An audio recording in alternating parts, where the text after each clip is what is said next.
ወራህመቱላሂ ወበረካቱ እና እየተከበራችሁ የሰኪና ቤተሰቦች እንደምን ከረማችሁ? ደህና ናችሁ ወይ? አላችሁ ወይ? ሰላም ናችሁ? እኔ ደህና አልሐምዱሊላህ ረብል ዓለሚን። እንዴት ናችሁ? ደህና ናችሁ ወይ? እኔ ደህና ነኝ አልሐምዱሊላህ። ክርስቲያን ቤተሰቦች ሰላም ሰላም እያለሁ የፈጣሪ ሰላም ስለት አይለያችሁ። እንግዲህ መጥቻለሁኝ። እቤቱን ላይክ ሰብስክራይብ በማድረግ ጀምሩ። ከእናንተ ምንም የሚቀንሰው ነገር የለም፣ ምንም የሚከፈልበትም ነገር የለም። ለእኔ ደግሞ ላይክ ይጠቅመኛል ቤተሰቦቼ። ለእኔ ላይክ ስለሚጠቅመኝ በላይክ ጀምሩት ቤቱን ማለት ነው። ምክንያቱም ላይክ ይጠቅመኛል ማለት ነው። ከእናንተ ምንም የሚቀንሰው ነገር የለም። እውነቱን ለመናገር ላይክ አድርጉ፣ ላይክ አይከፈልበትም እና ለእኔ ይጠቅመኛል። እና ዛሬ ስለምን ላወራ መጣሁኝ? ስለ ኢትዮጵያ ኑሮ ወይም ደግሞ ጋሞ ባልትና ዛሬ በለቀቀችው አሁን በዚህ ሰዓት በለቀቀችው ቪዲዮ ትንሽ የተማርኩትና ያስተዋልኩት ነገር አለ ማለት ነው።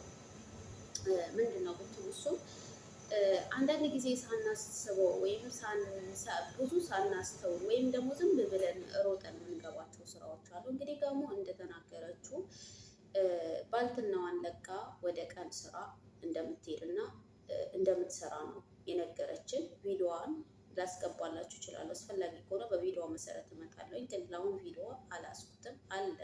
አስፈላጊ ከሆነ ይዤላችሁ እመጣለሁ። እንግዲህ እዚህ ጋር ምንድን ነው ወደ ኢትዮጵያ ስትሄዱ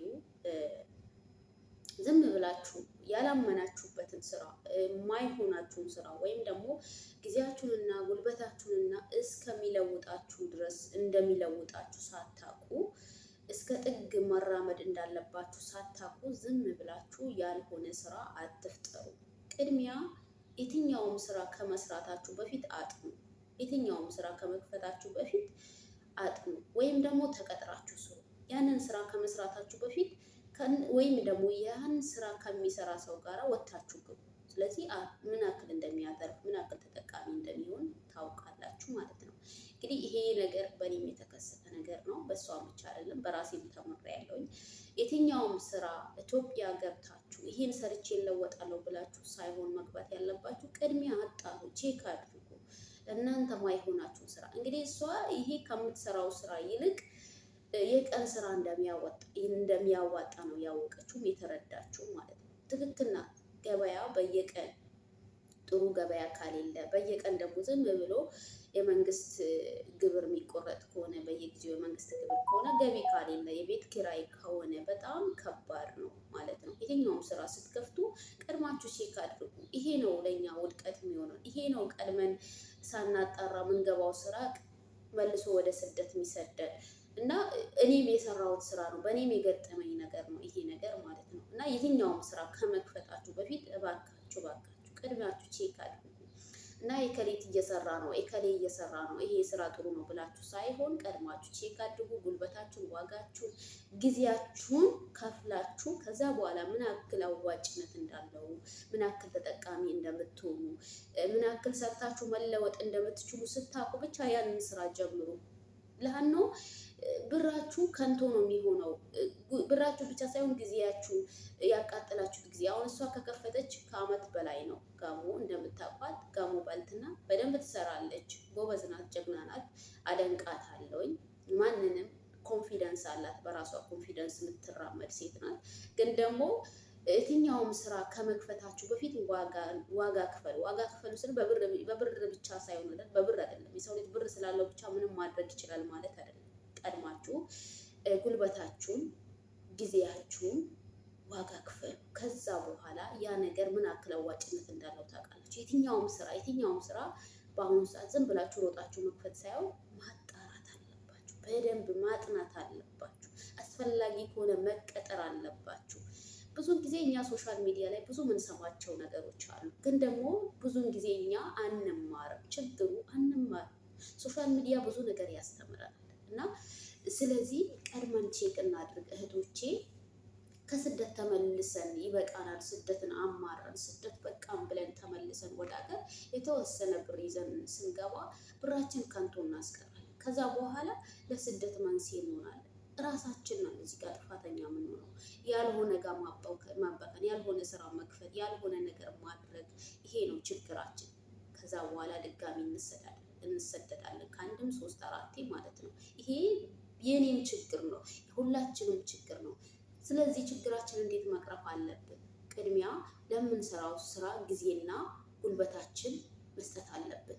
ከዛ በኋላ የምንሰራው ስራ የትኛውም ስራ ይሁን የትኛውም በቃ ኢንቨስተርም ይሁን የትኛውም ነገር ይሁን እኔ ለምሳሌ እኔ ልማት ከፈለኩኝ ልማት ከሚያለሙ ሰዎች ጋር ወይም ተቀጥሬ ወይም የቀን ስራ መስራት አለብኝ፣ ወይም ደግሞ እነሱ ጋር በቃ ካምበኛ መሆን አለብኝ ማለት ነው። ወይም ደግሞ የተለየ ንግድም ከሆነ እንደዚሁ ከዛ ሰው ጋር መግባባት አለብኝ። ምን ያክል አትራፊ እንደሆነ ማወቅ አለብኝ። ውስጥ ለውስጥ በቃ ቼክ ማድረግ አለባችሁ። ዝም ብላችሁ የተወሰነ ብር ይዛችሁ ወይም እዚህ ጋር ማስጠንቀቂያ እንትን የላችሁ መጠባበቂያ የላችሁ። እኛ ብዙ ጊዜ መጠባበቂያ ሳይኖራችሁ ዝም ብላችሁ ስራ ላይ ዘው ብላችሁ እንዳትገቡ። አሁን እቺ ልጅ ታሳዝናለች።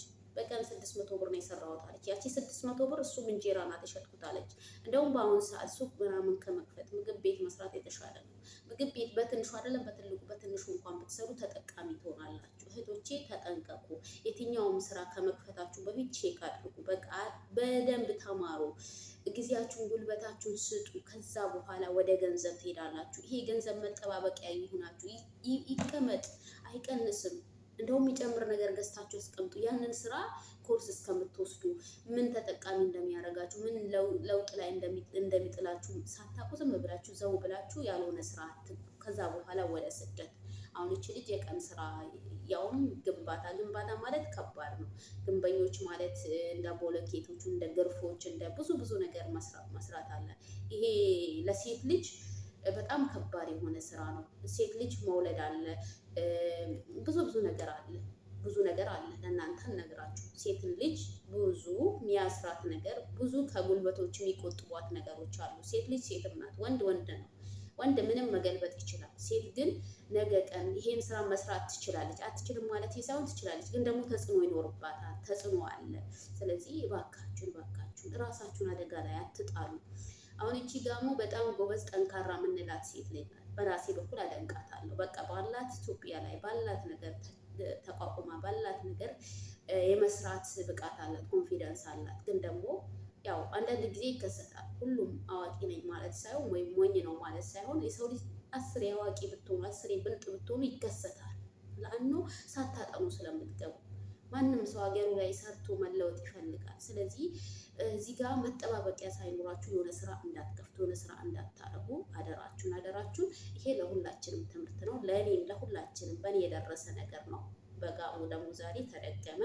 እንግዲህ ሱቄን ባልትናዬን ዘግቼ የቀን ስራ መስራት እፈልጋለሁ። የቀን ስራ በቀን 500 600 ነው። እሱም ግንባታ ማለት ለሴት ልጅ በጣም ከባድ ነው። አርማታ፣ ሲሚንቶ ማቀራረብ፣ አሸዋ ማቀራረብ ወይም በቃ ብዙ እነዚህ ባለሙያዎች የሚቀጥሩትን ስራ ለመስራት ፍላጎት አላት ማለት ነው። ይሄ ማለት ከባድ ነው። ከአረብ ሀገር ተመልሳ ይሄን ስራ መስራት አትችልም ማለት ሳይሆን ትችላለች፣ ግን ደግሞ ጉልበት ያስፈልጋል።